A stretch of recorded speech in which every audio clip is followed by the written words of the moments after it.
Hey Aquarius, welcome to your weekly forecast for October 11 through 17. We're going to connect here and see what messages are coming up for Aquarius Sun, Moon, and Rising for October 11 through 17. If you happen to find this video outside of those dates, don't you worry, my darling. You found it whenever you were meant to find it, whenever there were messages here for you. These are general readings for the collective. So take the messages that resonate and leave the rest. One more shuffle. All right. Let's get right on into it, my darlings. And so the first card that you guys have coming up is the Emperor. Okay? This is coming up here as the first card. So this is probably a theme that you're going to be experiencing for a while. First and foremost, the major arcana cards are going to come up in our life when this is a significant chapter that we're coming into. The things that you're dealing with are directly connected to what you came here to experience, what you came here to like master or learn or accomplish. And the Emperor, okay, can be Aries or Scorpio energy. Some of you could be dealing with a Scorpio or an Aries. If you have Scorpio or Aries placements, there could be, you might be coming into a time where there's going to be big changes for you in that area of your life. Okay, traditionally speaking, this is like father energy. This is foundation, structure, order, discipline. And so, I always think of it as like this dynasty, building the empire. I'm hearing patriarch, however, patriarch. So some of you might be finding that you're getting kind of handed down the patriarch role, the godfather of the family kind of energy, or you may be dealing with a patriarch in your family. Maybe they're kind of like choosing you to pass the torch to you, whether you're going to be considered matriarch or patriarch or whatever. You might be spending more time with a patriarch in your family or the patriarch of your family. This can also be messages coming in for you through dreams or spiritually from a father or father figure who has passed on. Okay, there could be messages and guidance coming in for you from your father's side of the family as well. But these are, the major arcana cards, even though I'm focusing on a 1 week period of time, this is energy that's going to be around for a while. It's not just going to be for 1 week. So these are like themes that you're coming into, or a theme that you're going to be coming into here. The next card coming up here is the Seven of Pentacles. And this is hard work that pays off. Now, it's interesting to me to have Seven of Pentacles coming up here next to the Emperor. Because as I said, one of the things that first, it does give us also the example of like working with the Emperor, right? Or putting energy into his Emperor energy. But for me, I've said Emperor kind of makes me think of somebody building their empire or building their dynasty. And then Seven of Pentacles is hard work. Right? You might be putting a lot of hard work in right now into something for your future. You might be putting hard work into something that you think is gonna, help you, retire early or secure your future financially. You may be thinking of big, long-term financial plans and financial goals and putting work towards those things. Now, the Seven of Pentacles tells us our hard work is gonna pay off. We're planting really good seeds, and they're going to give us that harvest. But keep in mind, seeds do not grow overnight. So one of the messages with the Seven of Pentacles is that you are going to have success, but we can't rush the harvest. Sometimes we think, well, I'm going to manifest it. I'm going to manifest overnight success. This doesn't mean that it has to take years and years and years. But this comes in as like a little bit of a message like, look, it's not going to be overnight. So keep this in mind as you're putting money into stuff.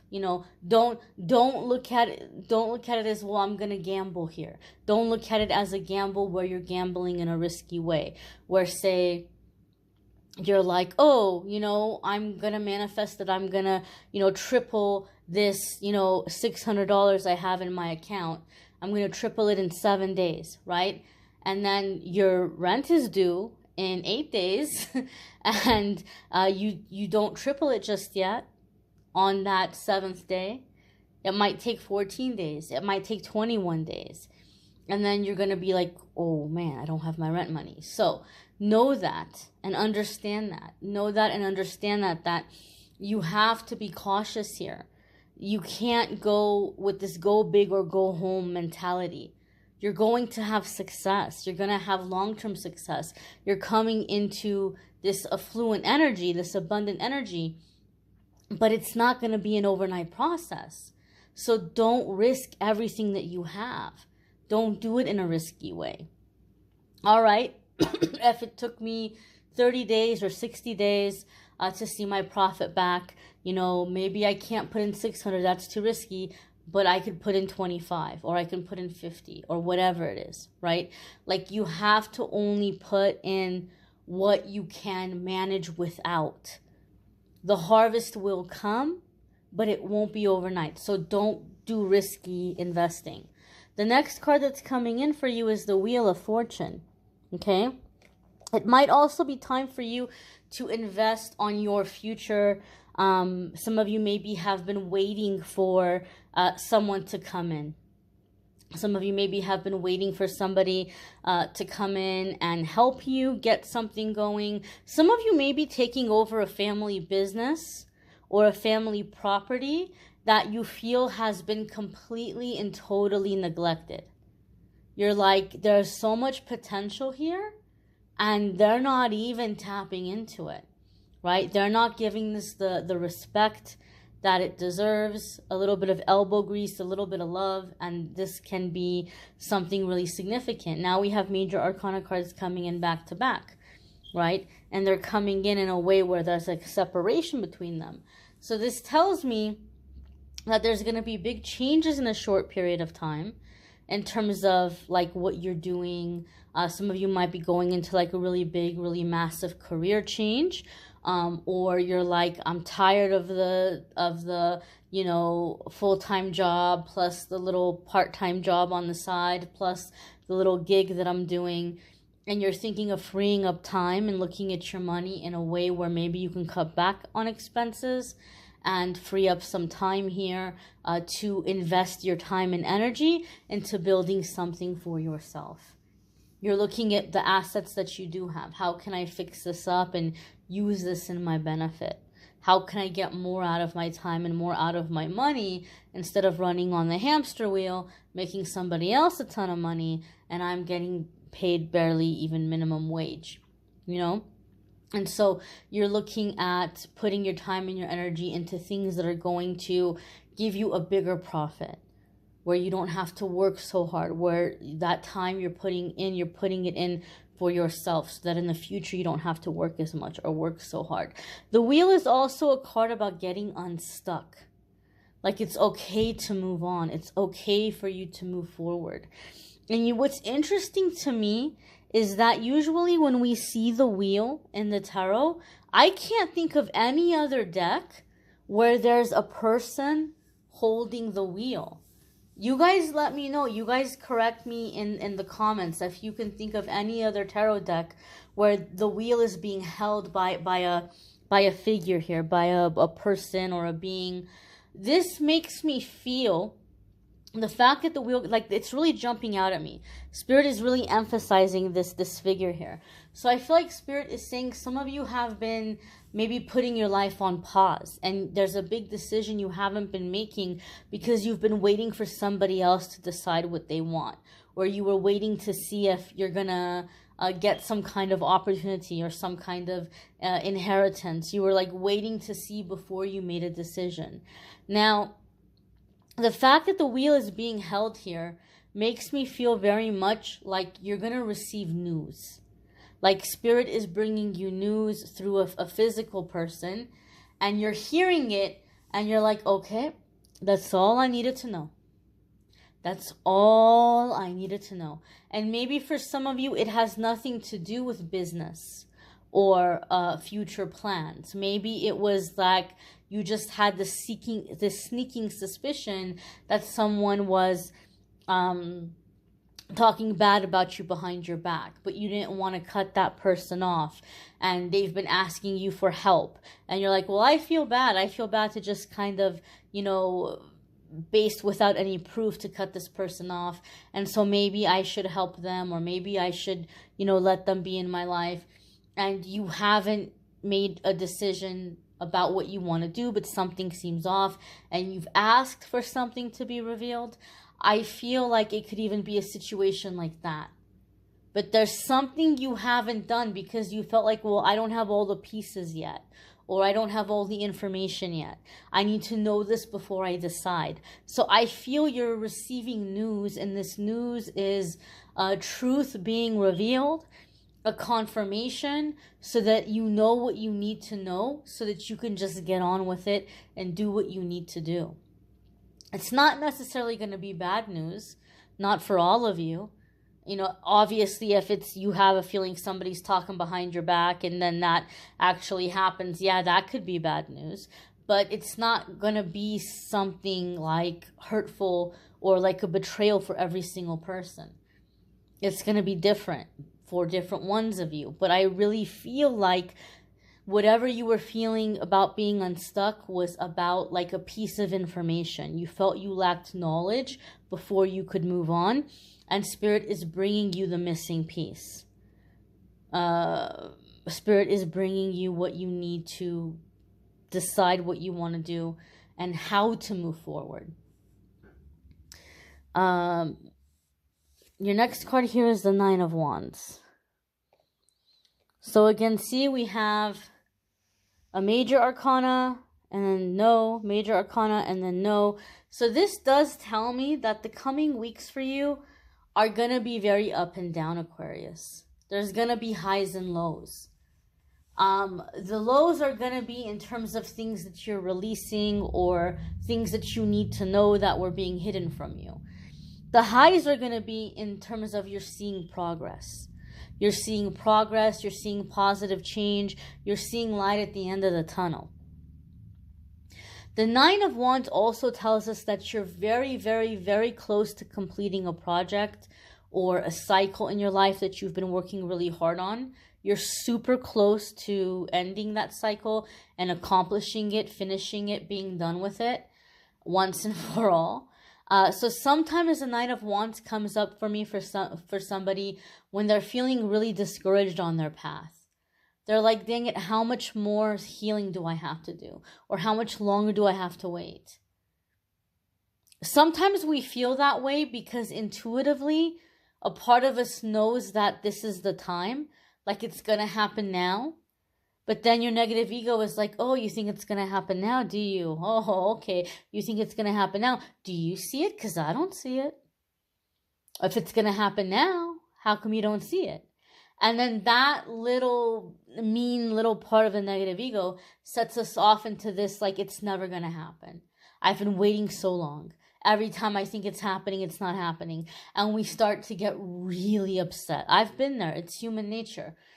But the Nine of Wands is telling you, look, you're so close. You're so close. If you knew how close you were and you just decided to give up, if you could see how close you were after giving up, you would be furious. Because you're just at that line. You're just almost close to crossing it in terms of what you've been trying to heal or accomplish. Nine of Wands also tells us that we're kind of scared to move forward because we're like, what if I have people coming at me? Or what if I get hurt? Or what if I don't succeed? Every single one of these wands here is somebody that came up to him and challenged him. Somebody that wanted to take away from him what he had. And he fought them and he won, and he took their stick away and he put it behind him as like this little trophy of his victory. He got hurt. There's a bandage here, right? He took some hits, but he's still alert. He's still standing. He's okay. He still has fight left in him. And there's just one more little fight, and once he does this, he's done. He's got all 10 done. Time to move on. The wheel is 10. The wheel is about moving on. being, finishing the cycle. And so the Nine of Wands says, there's nothing under the sun you need to be afraid of at all, because you've seen it all. You've seen every lie. You've seen every manipulation. You've seen every narcissist. You've seen every dirty little trick in the book. You know what the red flags are. You've seen the crooks, right? You've seen the crooks. You've seen the con artists. You know what's up. There's nothing new under the sun anybody can come at you with. As long as you're paying attention to that little feeling that says, I don't know about this person, or something about the situation's not sitting right with me. Let me be a little bit cautious about this. Let me be guarded. Let me not give up information. Let me not let this person in too much. Or you see someone or a situation and it makes you think, oh, this is a lot like that one job I had a few years ago. Or this person's really reminding me of that one boss who was super unethical and was always screaming at me when they had a bad day. Oh, you know what? This person reminds me of my one ex who just could not be faithful to save their life. This person reminds me of my cousin that was really toxic and turning everybody against me. Pay attention to that. That's your intuition trying to explain to you, hey, this is what you're feeling. You know this energy. This is familiar energy to you. You've felt this energy before. We've already had this lesson, so we don't have to repeat it again with this person. We already went through this lesson before. Listen to that little voice, and you'll be fine. When people start reminding you of a certain person, keep that in mind, or a situation. Keep that in mind. One more thing, and then I just want to say about the Wheel of Fortune. Those of you who are trying to do something about self-employment, but you're also very terrified, I feel some of you are finding that you're getting really, really pushed to take the leap. Either you've been looking for work and you haven't been finding it, so you're like, I guess I'm just going to have to try to make this happen, sink or swim. Or you've been working a job and your self-employment has gotten busy enough to where it's beginning to compete with your work. And you just might be scared because you're like, I don't know if I'm going to be able to always keep the same exact amount of money coming. You won't. It's when you're working for yourself, you might have like a low ballpark figure that you know that at least you're going to get that part. But even then, once in a while, it might be even less than your average ballpark. Income is going to fluctuate when you're self-employed. You're going to have months where you're just rolling in it, and you're going to have months where not a whole lot comes in. And you can't have it constantly raining down work, because then when are you going to rest? But the wheel reminds us that there's cycles, right? There's going to be times that are very busy where the money's coming in. There's going to be times where it's tumbleweeds and crickets. If you can keep that money from tempting you so much to where you spend it all, like it's just going to never stop falling down from the sky. And if you can spend, treat yourself, but spend cautiously and make sure that you're holding on to as much as you can during the busy times, then when the slow times come, you're like, okay, all right, I got money in the bank, or I got money under the mattress, or wherever you keep it, right? I'm okay, I'm all right. I'll just take advantage of the slow time. There's not a whole lot going on. Maybe I'll go away for a couple of days, or maybe I'll start painting or sculpting, or just kind of chilling, or, working around the house, things I want to do. And you might be able to even take some of that money and do something for yourself, like go away for a few days, go get a massage, go get a pedicure, maybe get a new toy for yourself, something that you've been wanting. You can treat yourself and take advantage of that time to rest. So the wheel reminds us to kind of go with the flow of the changes, and we're okay. It's more about what we're doing with the energy, because it'll change, it'll shift. You will have really busy times and really slow times, but you're going to be okay as long as you are, riding that energy in a wise way.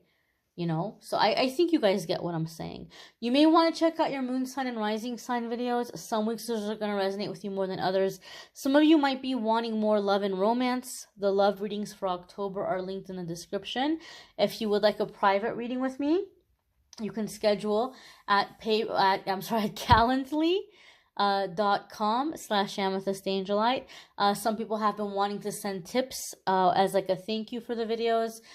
You can go to paypal.com and send it to my email address, which is amethystangellight@gmail.com. I thank you all for watching, liking, sharing, commenting, and subscribing. Have a wonderful, wonderful week, my dears. Take care.